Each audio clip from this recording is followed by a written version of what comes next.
Salam uşaqlar. Fizika 2-ci hissədən situasiyalara baxırıq. Situasiya nömrə 7 deyir. Mütləq qeyri-elastiki toqquşma hadisəsinin araşdırma dərsində kürələrə müxtəlif sürətlər verilərək toqquşdurulur. Müşahidəçi kürələrin sürətlərinin qiymətinin müəyyən nisbətində toqquşmadan sonra onların dayandığını qeyd etdi. Toqquşan cisimlərdə hansı enerji çevrilməsi baş verir? 19-cu sual deyir. Fikrinizi izah edin. Hansı enerji çevrilməsi baş verir? Əgər bunlar toqquşub sonra dayanırlarsa, bunların əvvəl hansı enerjisi var? İkisində kinetik enerjisi var, yəni mexaniki enerjisi var.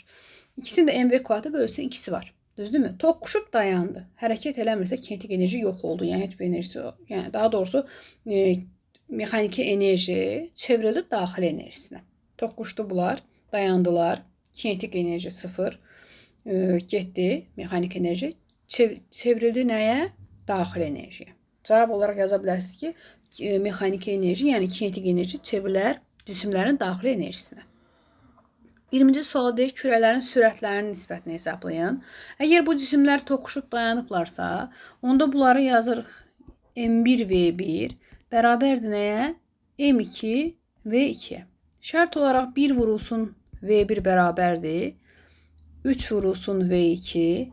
Buradan da V1 bərabərdir 3V2 və V1 bölünsün V2-ni istəyirsə, gətirib qiymətini qoyuruq yerinə. 3V2 bölünsün V2. Bu da eləyər 3. 20-ci sualda. 21-də deyir ki, toqquşandan sonra sistemin tam mexaniki enerjisini və itirilən mexaniki enerjini hesablayın. Biz özümüz dedik ki, bu cisim tam mexaniki enerji nədir? Kinetik və potensial enerjidir də, düzdür. Müəyyən hündürlüyü yoxdur, yeri üfüqi səttədir, potensial onsuz da sıfırdır. Bunun var kinetik enerjisi, əvvəl toqquşmamış. Toqquşub dayandı, yəni kinetik enerji də yox olur. Yəni bunun tam mexaniki enerjisi toqquşandan sonra, toqquşmadan sonra yazıbdır, bax. 0 oldu. Tam mexaniki enerjisi. Amma itirilən mexaniki enerji nədir? Əvvəl hansı enerjiləri var idi? Var idi bunların kinetik enerjiləri. Və həmin o kinetik enerji yoxa çıxır. Baxaq görə əvvəl nə qədər kinetik var imiş, sonra nə qədər oldu. Onda necə yazırıq? Birincinin kinetik enerjisi bərabərdir M1 V1-in kvadratı bölünsün 2. İkincinin də kinetik enerjisi bərabərdir M2 V2-nin kvadratı bölünsün 2. Deməli, nə götürürük? M1 1 kiloqram. V1-i biz 3. V1-i 3. V2-ni də 1 götürsək.